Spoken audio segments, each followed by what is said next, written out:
अपने जीवन को निर्विकल्प और आनंदमय बनाने के लिए हमें अपनी सोच को व्यवस्थित बनाना होता है। आज का हर व्यक्ति मानसिक रूप से बहुत अधिक परेशान रहता है। छोटी छोटी बातों को लेकर के उसके मन में कई प्रकार के विकल्प उत्पन्न होते ही रहते हैं। वो निर्विकल्प दशा में पहुंच ही नहीं पाता। छोटी छोटी सिचुएशन उसे अंदर से व्यथित कर देती हैं, परेशान कर देती हैं। कुछ व्यक्ति उसके जीवन में आ जाते हैं जिन्हें लेकर के वो हमेशा आर्त ध्यान ही करते रहता है। यही सोचता रहता है कि कब मैं इनसे मुक्ति पाऊंगा। अनिष्ट संयोगज आर्त ध्यान से हमेशा वो पीड़ित रहता है। जो वो नहीं चाहता उसे उसका समागम मिल जाता है। जो चाहता है वो नहीं मिल पाता, और जो मिलता भी है थोड़े ही समय में वो छूट जाता है, विदा ले लेता है, वियोग को प्राप्त हो जाता है। और जीवन में, लाइफ में किसी का वियोग होता है तो व्यक्ति उसे बर्दाश्त नहीं कर पाते। शोक का भाव, एंजाइटी का भाव हमेशा उसे अंदर से दुखी बना करके रखता है। शरीर में कुछ बीमारी हो जाए उसकी चिंता उसे सताते रहती है। बाहर की कुछ प्रतिकूलता, उसे एडवर्स सिचुएशन मिल जाए, उसे वो एक्सेप्ट ही नहीं कर पाता है। उसका पेशेंस लेवल ही इतना नहीं होता और ना ही टॉलरेंस लेवल होता है कि उसे सहन कर पाए। जब हम शास्त्रों को देखते हैं, उन मुनिराज के बारे में सुनते हैं जिन्होंने भयंकर उपसर्ग को जीता, अपनी समता को बनाए रखा, कभी अपनी समता को छोड़ा नहीं। किस बल पर वो अपनी समता बनाए रखते हैं? कभी आपने सोचा? उस व्यक्ति शत्रु के प्रति कोई वैर का भाव उनके मन में जागता नहीं। एक साधना होती है, वह साधना जो व्यक्ति करने लगे, उस साधना के बल पर एक गृहस्थ का जीवन भी बहुत अच्छा बन सकता है। ऐसा नहीं समझना वह सिर्फ साधु ही कर सकते हैं, मुनिराज ही कर सकते हैं, योगी ही कर सकते हैं। एक सामान्य व्यक्ति, सामान्य जिंदगी जीने वाला व्यक्ति भी उस साधना को कर सकता है। और इस साधना का चमत्कार ये होगा उसके जीवन में, जब भी कोई शोक के क्षण आए, एंजाइटी की स्थिति आए, विकल्प के निमित्त मिले, किसी का कुछ वियोग हो जाए, कोई बीमारी हो जाए, उसे ज़्यादा अंतर नहीं पड़ेगा। जानते हो कौन सी साधना? एक साधना होती है जो हमारे राग के भाव को भी तोड़ देती है, द्वेष के भाव को भी तोड़ देती है। हमने कल कहा था आपने मुझसे, उस राग को कैसे जीतना, राग के भाव को कैसे तोड़ना, उस शोक के भाव को, वियोग के भाव को, उस एंजाइटी के भाव को, उस द्वेष के भाव को कैसे हम जीते हैं, क्या उपाय हमारी लाइफ में है? तो उसका उपाय है भेद विज्ञान। भेद विज्ञान जानते हो? नहीं जानते? हाँ, आप तो कहोगे शरीर अलग है और उसमें रहने वाली सोल अलग है। आत्मा अलग होती है, शरीर अलग होता है। जो हमें नजर आता है वो शरीर होता है, और जो हमें नजर नहीं आती है वो आत्मा होती है। इस शरीर को वो चलाती है। हमारे भीतर जो फीलिंग्स पैदा होती हैं, जो फीलिंग करने वाला जीव है, जो इन आंखों के माध्यम से देखने वाला जीव है, वो कौन है? कभी आपने सोचा? आपकी आंखें हैं, आंखें दिखती हैं? हमारी आईज दिखती हैं? नहीं।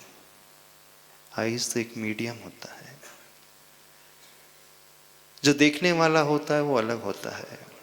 हमारे पास ईयर्स है, कान है। कान हमारे सुनते हैं? नहीं। इन कानों से सुना जाता है। टंग से हम टेस्ट लेते हैं, नासा से हम सूंघते हैं। ना हमारी नाक सूंघती है, ना हमारी जिह्वा टेस्ट लेती है। कौन है जो टेस्ट लेता है, जो देखता है, जो सूंघता है, जो सुनता है, जो फील करता है? बस उस फील करने वाले को समझना है। हमने सारी दुनिया को जाना, लेकिन उस जानने वाले को नहीं जाना। सारी दुनिया को देखा, लेकिन उस देखने वाले को नहीं देखा। तो भेद विज्ञान का अर्थ है to know the knower, to see the seer, है ना? नोअर को हम जाने, जो देखता है भीतर से उसे हम देखने की कोशिश करें। एक बहुत पुराना गाना है, अखियों के झरोखे से मैंने देखा तुझे, है ना? वहाँ पे कहा गया अखियों के झरोखे। झरोखा का अर्थ होता है विंडोज, खिड़की। खिड़की से हम देखते हैं, खिड़की देखती नहीं है, विंडो देखती नहीं है। तो आंखें हमारी विंडो है, कान हमारे विंडोज हैं, नाक हमारी विंडो है, टंग्स हमारी विंडो है। जिससे हम टच करते हैं वो स्पर्शन इंद्रिय हमारी विंडो है। ये पांचों इंद्रियां हमारी खिड़कियां हैं। इन खिड़कियों के माध्यम से हम देखते हैं, जानते हैं, चखते हैं, सूंघते हैं, छूते हैं, सुनते हैं। तो विंडो कभी नहीं देखती, हाँ विंडो में खड़ा हुआ व्यक्ति अवश्य देखता है। तो उसे देखने की, उसे समझने की कोशिश करे जो इस दुनिया को देखता है, इस दुनिया को जानता है, इस दुनिया को सुनता है,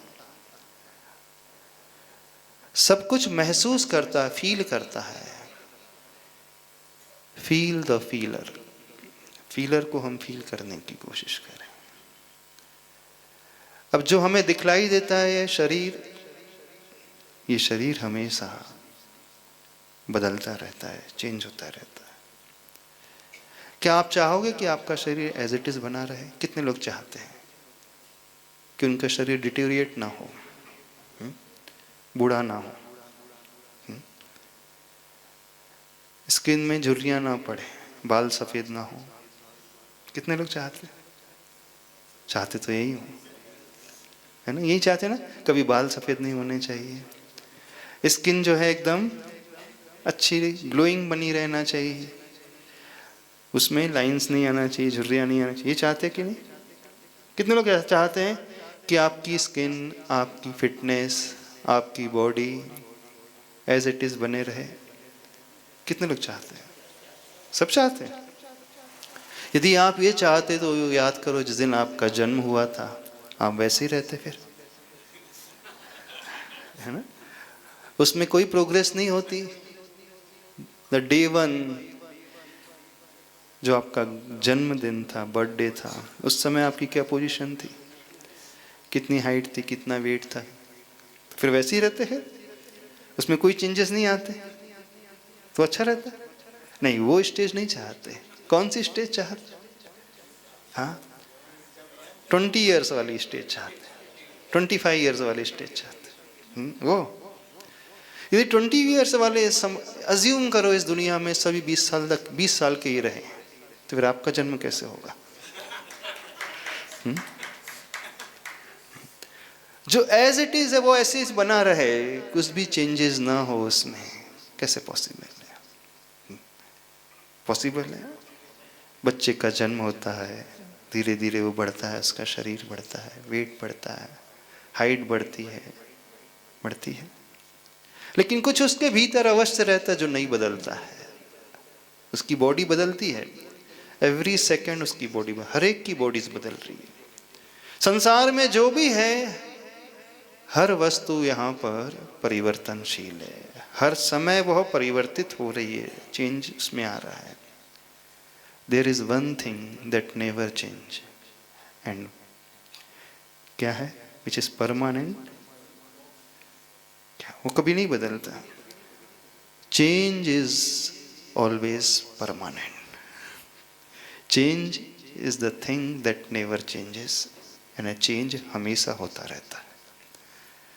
पर कुछ ऐसा भी है जो नहीं बदलता, वो कभी बूढ़ा नहीं होता, वो कभी युवा नहीं होता, वो कभी बीमार नहीं पड़ता, वो कभी मरता नहीं, वो कभी पैदा भी नहीं होता है। वो क्या है? वो कौन है? जिसका जन्म नहीं होता, जिसका मरण नहीं होता। साइंस भी एक्सेप्ट करता है, एनर्जी और substance can not be produce nor it can be destroyed, है ना? इस संसार में ऊर्जा को हम पैदा नहीं कर सकते, सब्सटेंस को, द्रव्य को हम पैदा नहीं कर सकते। It changes from one stage to another stage, बस इससे ज़्यादा कुछ नहीं होता। जो एनर्जी पहले मैकेनिकल थी वो इलेक्ट्रिकल एनर्जी में कन्वर्ट हो जाती है, इलेक्ट्रिकल एनर्जी जो है दूसरी एनर्जी में, काइनेटिक एनर्जी में कन्वर्ट हो जाती है, पर एनर्जी ही रहती है, बस उसका फॉर्म बदल रहा है, बदल रहा है ना। वो मिट्टी थी, वही घड़ा बन जाती है, वही मिट्टी थी, सुराही बन जाती है, वही मिट्टी थी, शकोरा बन जाती है, वही मिट्टी थी, दीपक बन जाती है, लेकिन मिट्टी हमेशा बनी रहती है, बनी रहती है। सोना तो एक ही रहता है, वो हार बन जाता है, कंगन बन जाता है, कुंडल बन जाते हैं, नेकलेस बन जाता है, ब्रेसलेट बन जाता है। तो जो ब्रेसलेट में भी सोना है, हार में भी सोना है, कुंडल में भी सोना है, सब में सोना है। जो समझदार होता है उससे ज़्यादा फर्क नहीं पड़ता वो हार के फॉर्म में हो कि ब्रेसलेट के फॉर्म में, कि कंगन के फॉर्म में, कुंडल के फॉर्म में। उसे तो दिखता है कि सोना होना चाहिए बस, है ना, गोल्ड चाहिए उसे बस। गोल्ड के अलावा उसकी मोड्स उसे नहीं चाहिए, पर्याय से मतलब नहीं है। वो बिस्किट फॉर्म में हो, कॉइन फॉर्म में चल जाएगा, कोई फर्क नहीं पड़ता। अथवा पत्थर के फॉर्म में, डिगले के आकार में हो, 10 तोला सोना आपने गला करके रख लिया, गोला बन गया, उसे भी रखते हो। बिस्किट भी हो तो भी रखोगे, हार हो तो भी रखोगे, बल्कि प्योरिटीज जो रहती है बिस्किट में रहती है। ऑर्नामेंट्स बनते ही उसमें प्योरिटी नहीं रहती, इम्प्योर हो जाता है वो, है ना।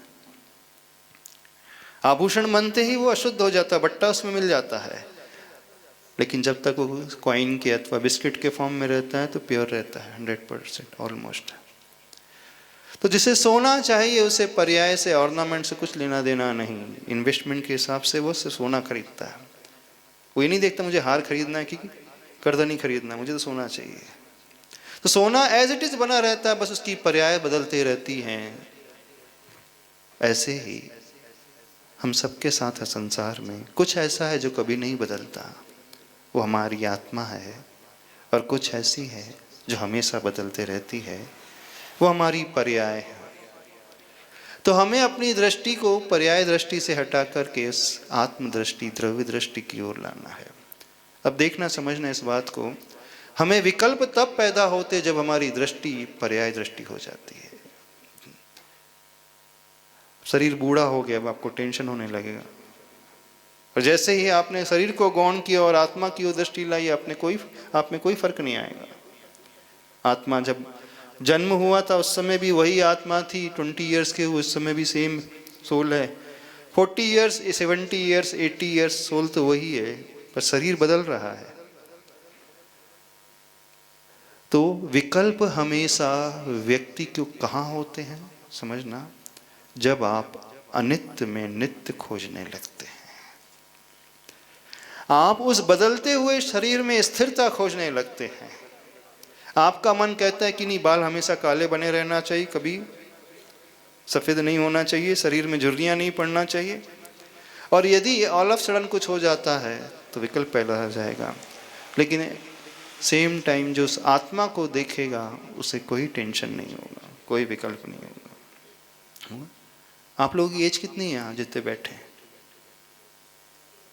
60 के आसपास, कोई 50 के आसपास, कोई 70 के आसपास। आपकी आत्मा की एज कितनी है? आपकी सोल की एज कितनी है पता है? जब 60 साल पहले आपकी आत्मा थी, उसके पहले कहाँ थी ना? दूसरे शरीर में होगी। तो सिर्फ चोला ही तो बदला है, शरीर ही तो बदला है। अच्छा, नया शरीर मिलता है तो खुशी होती है, पुराना शरीर छूटता है तो दुख होता है। मरने पर कितनों को दुख होता है? सबको दुख होता है। यदि किसी का वियोग हो जाए तो दुख होगा। अच्छा, गाड़ी है, कार है, लाइफ हो गई उसकी, अब एक्सचेंज ऑफर में चेंज करके आ जाते हो, पुरानी कार छोड़ करके नई कार लेके आ जाते हो, कितने लोगों को आंसू आते हैं? अरे उस कार ने 20 साल साथ निभाया, हाँ, आपके लिए सारी सर्विस दी उसने, अब 20 साल के बाद वो डैमेज हो चुकी है, सर्विस की लायक ही नहीं बची है।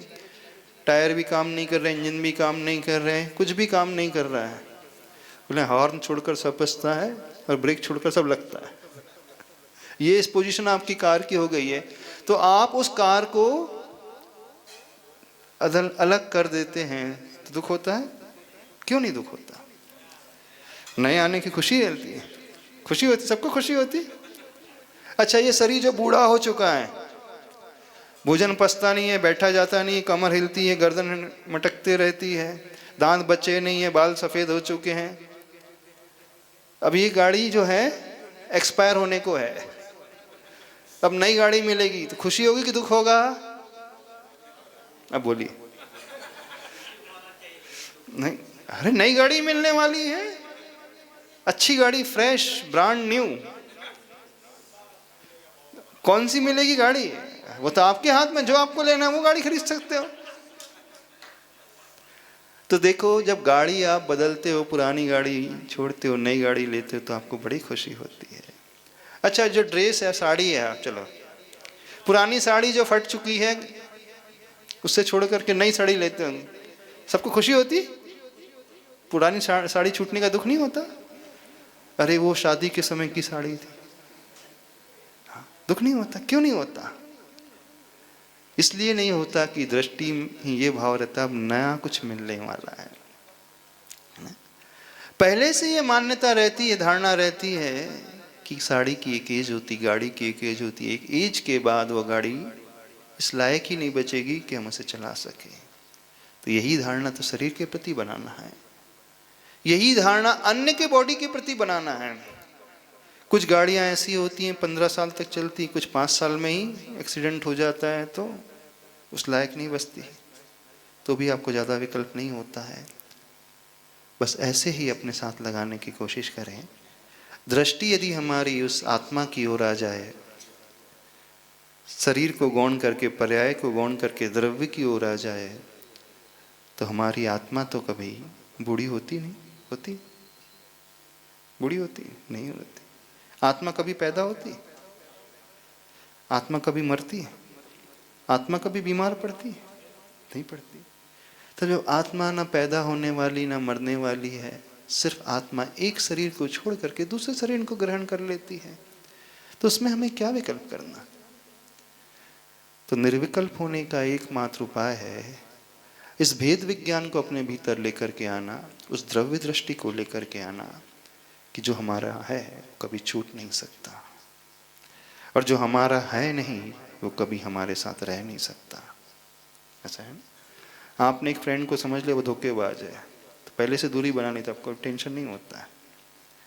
टेंशन तब होता है जब आपकी धारणा थी कि वो बहुत अच्छा है, विश्वास पात्र है, और उसके व्यवहार से बाद में धोखा मिलता है तो थोड़ा सा शौक लगता है। लेकिन धारणा को पहले दिन हम ये मना लें कि धोखेबाज है, तो आप पहले से ही सतर्क रहते हैं। बस तो सारा खेल उस धारणा को बनाने का है। हम ये धारणा बना लें कि शरीर कभी भी छूट सकता है, धोखेबाज तो है, फिर क्या टेंशन। जैसे हमारा शरीर छूट सकता है, दूसरे का भी छूट सकता है, नहीं छूट सकता। हाँ? रंगमंच में, एक नाटक में पार्टिसिपेट करने के लिए कई एक्टर्स आ जाते हैं, कलाकार आ जाते हैं। 3 घंटे का प्ले होता है, पर्दा गिरता है, फिर क्या होता है, सब अपने अपनी दुनिया में रम जाते हैं। 3 घंटे के प्ले में एक पिता का रोल निभा रहा है, एक बेटे का रोल निभा रहा है, एक वाइफ का रोल निभा रहा है, एक बहू का रोल निभा रहा है। पर्दा गिरते ही ना पिता रहता, ना वाइफ रहती है, ना पति बेटा, ना पत्नी को बहू, कोई नहीं रहता। जब पर्दा गिरने के बाद उन्हें टेंशन होता है, वो उसे बोलते हैं तुम मेरी पत्नी हो, नहीं बोलता। तुम मेरे बेटे हो, नहीं बोलता। क्यों? क्योंकि उन्हें पता है ये 3 घंटे का एक नाटक है, उससे ज्यादा कुछ नहीं। ऐसे ही आपका नाटक कितने घंटे का है, कितने वर्षों का है, कितने वर्षों का। किसी के 70 साल का नाटक है, किसी के 80 साल का नाटक है, और 80 साल के बाद पर्दा गिर जाएगा, फिर नया रोल मिल जाएगा। फिर जो छूटेगा उससे एक विकल्प होगा, नया रोल मिलने वाला है। नए रोल की चिंता क्या, अच्छे काम करेंगे तो अच्छा रोल मिलेगा, बुरा करेंगे तो बुरा मिलेगा, फिर टेंशन लेना। जिससे भी संबंध बने हैं, रिलेशनशिप है, वो सिर्फ एक 70-80 साल की लाइफ की एक पिक्चर है, उसके अलावा कुछ नहीं। लाइफ में कुछ ऐसे सिनेरियोज भी आते हैं, 30 साल में ही कोई चला जाता है, तो ठीक है। सारे एक्टर जो है पूरी पिक्चर तक नहीं रोल करते। किसी का पार्ट 10 मिनट्स का होता है, किसी का 20 मिनट्स का होता है, किसी का 30 मिनट्स का होता है, ऐसे ही होता है ना।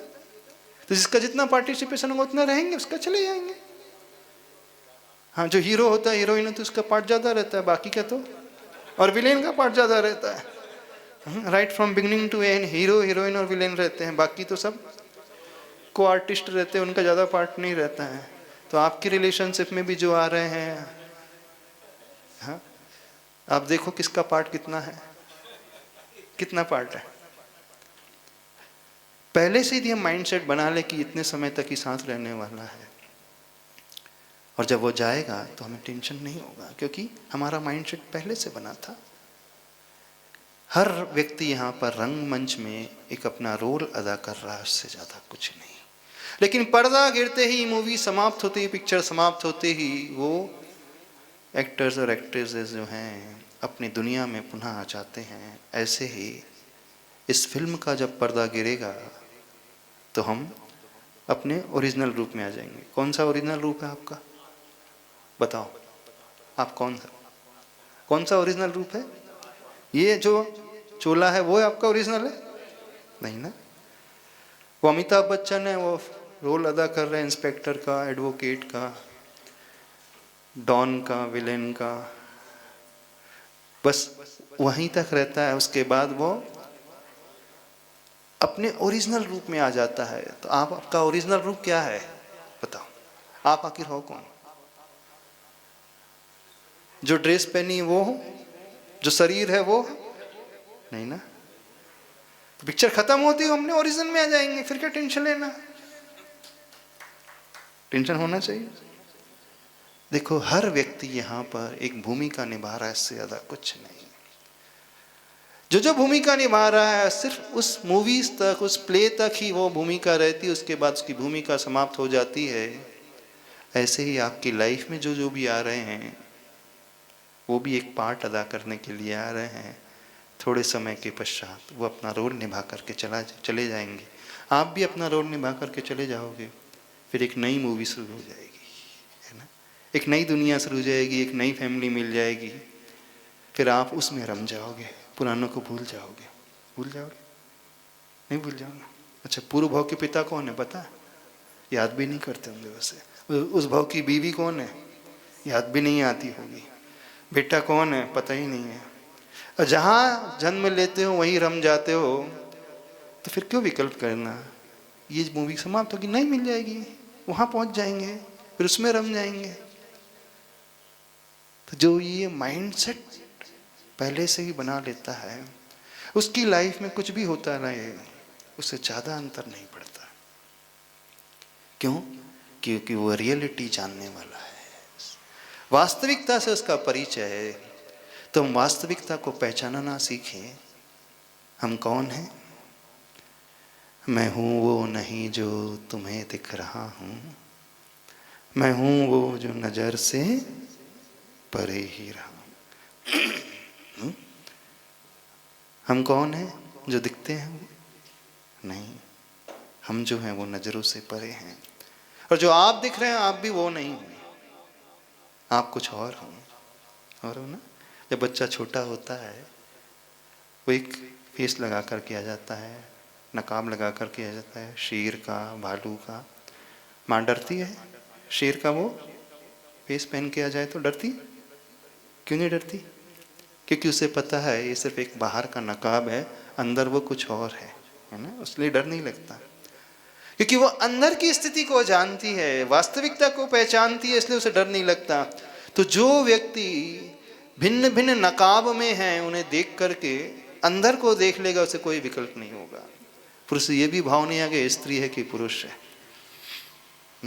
ये सुंदर है कि कुरूप है, ये गरीब है कि अमीर है, ये छोटा है कि बड़ा है, यह भी भाव नहीं आएगा। क्यों? क्योंकि वो नकाब को नहीं देख रहा है, नकाब के पीछे बैठे हुए व्यक्ति को देख रहा है। जैसे वो माँ उस बच्चे के नकाब को नहीं देखती, उसके फेस को नहीं देखती है, उसके ओरिजिनल फेस को पहचानती है कि ओरिजिनल कुछ और है, बाहर का ये चोला है, बाहर का ये नकाब है, उससे कभी विकल्प नहीं होता। जिस दिन हमें ये देखना आ जाएगा उस दिन हम इस संसार में रहते हुए भी संसार से ऊपर उठे हुए रहेंगे। देख सकते हो ऐसा? हाँ, नहीं देख सकते। क्यों? बाजू में कौन बैठा है? हाँ, जो दिख रहा है ना वो नहीं है, कुछ और है, कोई और है, इसे समझो, बस उसे पकड़ने की कोशिश करो। और सत्यता यही है, इसके अलावा सब कुछ है वो असत्य है, मिथ्या है, माया है, भ्रम है, इल्यूजन है। और जो इल्यूजन को रियल मान लेता है वो हमेशा दुखी रहेगा। भ्रम को भ्रम के रूप में एक्सेप्ट करना, ओरिजिनलिटी के रूप में एक्सेप्ट नहीं करना, तो क्या करना? अपने भीतर उस भेद विज्ञान को पैदा करो।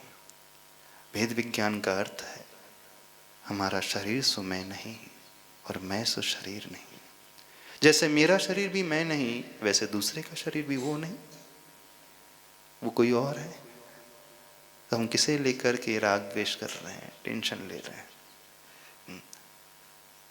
टेंशन कब होता है जानते हो? जब हमारी कोई वस्तु छूटती है ना? छूटती तब टेंशन होता है ना? जब आप किराए के मकान को छोड़ते हो दुख होता है, होटल के रूम को छोड़ते हो दुख होता है, एक हफ्ते तक होटल के रूम में रखे हो दुख होता है। कुंतलगिरी क्षेत्र के रूम को छोड़ करके जाओगे, कितने लोगों के आंखों में आंसू आएंगे? 8 दिन तक यहाँ रुकोगे, आंसू नहीं आएंगे? क्यों नहीं आएंगे? क्यों नहीं आएंगे? मेरा तो है नहीं, किराए का है, 8 दिन रुकना है, ऐसी है ना? बस वो घर आपका है क्या? किराए का है। तो जब किराए की धारणा पहले से बन जाती तो छोड़ते समय दुख नहीं होता है। दुख कब होता है, विकल्प कब होता है, टेंशन कब होता है? जब उसे आप अपना मान लो, यदि इस रूम को आप अपना मान लो क्षेत्र के, तो आपको दुख हो जाएगा। अब कोई व्यक्ति यहाँ से जाते समय बहुत रोए, दरवाजे के पैर पड़े, कमरे के पैर पड़े, छोड़ी नहीं यहाँ से, तो क्या कहोगे उसे? नहीं, पागल, पागल कहोगे? क्यों पागल कहोगे? वो कह रहा है मैं 8 दिन रुका इस कमरे में, 8 नहीं 10 दिन रुका इस कमरे ने, मेरी कितनी प्रोटेक्शन की, मुझे सब कुछ दिया, फ्रेश यहाँ होता था, तैयार होता था, स्नान यहाँ करता था, भोजन यहाँ करता था, सोता यहाँ था, रेस्ट यहाँ करता था, सब कुछ तो करता था। हाँ, चौका भी यहाँ करता था, आहार भी यहाँ देता था, सब कुछ करता था। अब 10 दिन बाद मैं से छोड़ करके जा रहा हूँ, बड़ा दुख हो रहा है, बड़ा वियोग का विकल्प हो रहा है। होगा? हाँ, 4 महीने वाले बेचारे तो छोड़ ही नहीं पाएंगे, ऐसे हो जाएगा। कभी किसी को दुख नहीं होता क्योंकि उसकी धारणा पहले से बनी रहती, माइंडसेट पहले से बना रहता। ये किराए का है, 8 दिन के लिए मैं आया हूँ और 8 दिन के बाद छोड़ करके जाना है। बस ऐसे ही धारणा है संसार में बना लो। 60 साल के लिए आया हूँ, 70 साल के लिए आया हूँ, 70 साल के बाद इस घर को छोड़ करके जाना है। छोड़ते समय फिर कभी विकल्प नहीं होगा, छूटते समय भी विकल्प नहीं। विकल्प वैसे छूटते समय होता है, छोड़ते समय नहीं होता है ना। छूटते समय होता है ना, छूटते समय इसलिए होता है क्योंकि उसकी मानसिकता उससे गहरी आसक्ति की होती है और छोड़ने में उसका डिटैचमेंट का भाव होता है। तो प्रॉब्लम सबके साथ ये है कि सबने किराए के मकान को अपना परमानेंट मकान मान लिया है। बस सबके साथ ये है, किराए के रूम को अपना परमानेंट मान लिया है, किराए के घर को परमानेंट मान लिया है, किराए के शरीर को परमानेंट मान लिया है, किराए के उन एक्टर और एक्ट्रेस को परमानेंट मान लिया है। जो बीवी है ना, रोल अदा कर रही, उससे वो आपकी नहीं है, समझ लो, वो आपकी नहीं है, किराए की है वो, और कुछ नहीं है वो। सही बता रहे हैं, ये बेटा भी है, ये भी नहीं है, आप बेटी भी आपकी नहीं है, सब किराए की है, क्योंकि इसका कोई और है। हाँ बिल्कुल सत्य तो यही है। वो 40 साल के लिए 80 साल के लिए रोल अदा करने आई, उससे ज़्यादा कुछ नहीं है। बस ये धारणा यदि हम पहले दिन से बना ले तो हमें राग का भाव ही नहीं आएगा। जैसे किराए के रूम में राग का भाव नहीं आता। आपकी झोपड़ी और यहाँ का 5 स्टार फैसिलिटी वाला रूम भी हो, आपको अपनी झोपड़ी अच्छी लगती है, ये अच्छा नहीं लगेगा, इससे अटैचमेंट नहीं होता। यहाँ सारी फैसिलिटीज है, एयर कंडीशन है, डबल बेड है, सब कुछ है, वेस्टर्न स्टाइल की टॉयलेट है, सब अच्छी से अच्छी फैसिलिटी है। 5 स्टार के उस रूम से किसी को अटैचमेंट नहीं होता है। और आपका घर जो है चूता है, पानी कर गिर रहा है, लीक हो रहा है, तो भी उसको छोड़ते समय दुख होता है। होना तो ये चाहिए, जितने अच्छा मैं फैसिलिटी वाले रूम को छोड़ रहा हूँ तो परेशानी होना चाहिए। हाँ मेरा थोड़ी है 5 स्टार होटल, मेरी तो नहीं है ना। बस गलती बस यही हो रही है, हर व्यक्ति यहाँ किराए के रूम को अपना मान रहा है।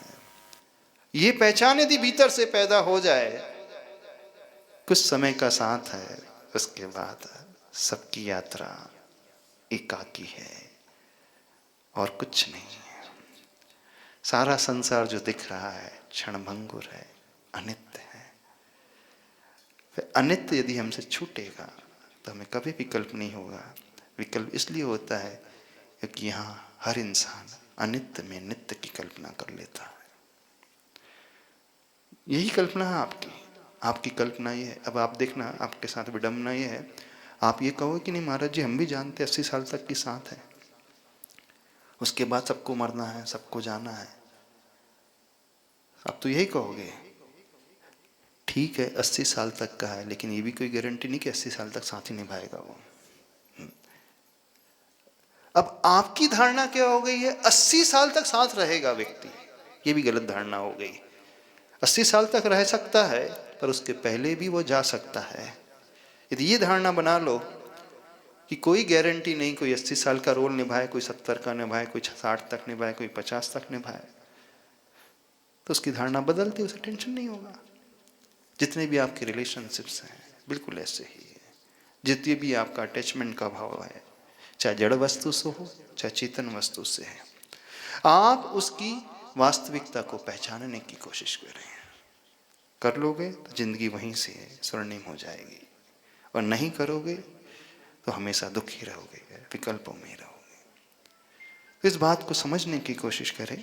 पर्याय हमेशा बदलती है, शरीर हमेशा बदलता है, संबंध हमेशा बदलते हैं, घर हमेशा जीर्ण शीर्ण होता है, गाड़ी हमेशा डिटेरिएट होती है, कभी भी वो कूटस्थ नित्य नहीं रहती है, एक जैसा नहीं रहता है कुछ भी। संसार हमेशा वो परिवर्तनशील है, परिणमनशील है, बदलने वाला है। क्यों हम परिणमनशील में स्थायित्व की कल्पना कर लेते हैं? जो जैसा है उसको एज इट इज देखने की कोशिश करो, तो जो कभी नहीं बदलता उसमें आप अनित्य की कल्पना कर लेते हो, और जो हमेशा बदलता है उसमें आप नित्य की कल्पना कर लेते हो। आत्मा हमेशा रहती है, वो नित्य है, तो आप ये समझते मेरी तो आत्मा ही मर गई, शरीर जाते ही मैं ही चला गया, है ना। वो बीवी जाए तो आपको लगता वो चले गई, वो कहाँ चली गई, उसकी आत्मा तो है। वाइफ गई तो क्या हुआ, उसकी आत्मा तो है, वो किसी और शरीर को लेकर के पैदा हो जाएगी, ये बच्चा कहीं और पैदा हो जाएगा। बस विकल्पों से हम मुक्ति पा जाएंगे। इस वास्तविकता को पहचाना ना सीखो, इस भेद विज्ञान को जानना सीखो। कुछ समझ में आ रहा, नहीं समझ में आ रहा? महाराज जी समझ में तो सब कुछ आता है, लेकिन लेकिन इम्प्लीमेंट नहीं होता है। पता नहीं क्यों जीवन में जो मिलता है वो अपना सही लगने लगता है। जिंदगी में कोई इस कदर अपना ना हो जाए कि अपनी जिंदगी ही बेगानी हो जाए। समाधि की भावना, समाधि की भावना, भावना तो जिससे संबंध ना वो वाइफ नहीं है, हाँ बेटा बेटा नहीं है, वो आपका नहीं है, किसी और का है। मान लोगे? नहीं मानो? क्यों नहीं मानोगे? पूर्व भाव में तो वो किसी और का था, पूर्व भाव में तो किसी और की बेटी थी वो। और तो और जो आपकी पत्नी है पूर्व भाव की, आपकी माँ भी हो सकती है।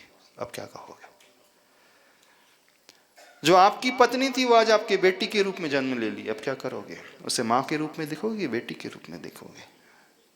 शास्त्र पढ़ो, एक ही आत्मा कौन कौन से संबंध बनाती है। और तो और आप स्वयं अपने बेटे बन करके पैदा हो जाते हो। ऐसा भी उदाहरण आता है शास्त्र में। इस पत्नी के साथ उसने रमण किया, उसी रात उसका मरण हुआ और पत्नी के गर्भ में आकर के पैदा हो गया। ने वो ही पिता वही बेटा, एक ही जीव, एक आत्मा। यानी अपने वीर से वो स्वयं पैदा हो गया। कल तक जिसे वो पत्नी कहता था आज उसकी माँ है, अब उसे क्या कहे? और उसे जाति स्मरण हो जाता है जन्म के बाद। वो देखता है अपनी पत्नी को, पर अब बोलता है माँ कहूं मैं इसे कि पत्नी कहूं? क्या कहना चाहिए आप बताओ, बताओ।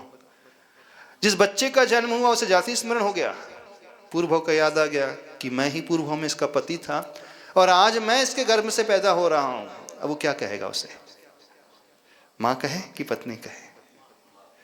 क्यों? उसे पत्नी दिख रही है, वर्तमान में मां है। अच्छा, पूजनी ज्यादा कौन होते? बड़े होते कि पहले नैने होते? पहले दादा के पैर पड़ेगा कि पिता के पैर पड़ना चाहिए? बताओ। घर में दादाजी और पिताजी हैं, पहले बेटा किसके पैर पड़े? चरण स्पर्श किसके करे? वो दादाजी के। तो पूर्व भाव पहला लेकर गया कि वर्तमान का भाव पहले लेकर के आए? वो पूर्व भाव में उसकी माँ थी, इस भाव में उसकी पत्नी है वो। हाँ अब वो क्या माने? बताओ, बड़ा कंफ्यूज हो जाता है। और थोड़ा बड़ा होता है जब राज खुलता दीक्षा ले लेता है। शास्त्र में कथा आती है बिल्कुल। अब आप जिसे जिस रूप में देख रहे हो वो उस रूप में है ही नहीं, वो कोई और है। बस इसे पहचानने की कोशिश करो। जिस दिन हमारे मन में भाव आने लगे उस दिन हमारा सारा राग टूट जाएगा, सारे विकल्प टूट जाएंगे, अटैचमेंट का भाव छूट जाएगा। तो आप कहो कि महाराज जी ऐसा सोचेंगे तो फिर हमारा व्यवहार ही नहीं चल पाएगा, बच्चे ही नहीं रह पाएंगे, पति पत्नी का संबंध नहीं रह पाएगा, माँ बाप का संबंध नहीं रहेगा। हम नहीं कह रहे कि आप व्यवहार छोड़ दो, व्यवहार निभाओ, लेकिन अंदर में सोच भी तो लेकर के आओ, मेरा व्यवहार तात्कालिक है, बस इतनी एज तक है, इसके अलावा कुछ नहीं है। मैं हूं तो कुछ और, ये भी कुछ और है। ये धारणा यदि आ जाए तो व्यवहार भी समीचीन चलेगा और फिर आपको उसका वियोग होने पर दुख भी नहीं होगा और आपका वियोग होने पर उससे भी दुख नहीं होगा, क्योंकि संबंध इतने ही वर्षों का था, अब छूट चुका है। यही सोच व्यक्ति को निर्विकल्प बना सकती है और कोई सोच नहीं संसार में। समझ में आ रहा है? नहीं समझ में आ रहा? तब पत्नी को पत्नी किस रूप में देखोगे? हाँ सुशांत जी, क्या है, कहाँ आपकी बैठी पत्नी? कहाँ बैठी? पत्नी है वो, पत्नी भाव है वो। इस भाव में वो चले जाएगी तो चले जाएगी तो कोई टेंशन तो नहीं? नहीं है टेंशन, बोले चले जाए तो कोई टेंशन नहीं। हाँ, तो बस दृष्टि को बदलना है। मैं हूँ वो नहीं जो तुम्हें दिख रहा हूँ, मैं हूँ जो नजर से परे ही रहा हूँ। न जाने कहाँ से यहाँ आ गया हूँ, मैं चेतन हूँ तन में समाया गया हूँ। बोलो, मैं हूँ वो नहीं जो तुम्हें दिख रहा हूँ, मैं हूँ जो नज़र से परे ही रहा हूँ। न जाने कहाँ से यहाँ आ गया हूँ, मैं चेतन हूँ तन में समाया गया हूँ। जो छूटा है मुझसे वो मेरा नहीं था, बोलो। जो छूटा है मुझसे वो मैं बंधन से मुक्ति को अब पा रहा हूँ, मैं बंधन से मुक्ति, मैं हूँ वो नहीं जो तुम्हें दिख रहा हूँ, मैं हूँ वो नहीं जो, मैं हूँ जो नज़र से परे ही रहा हूँ, मैं हूँ जो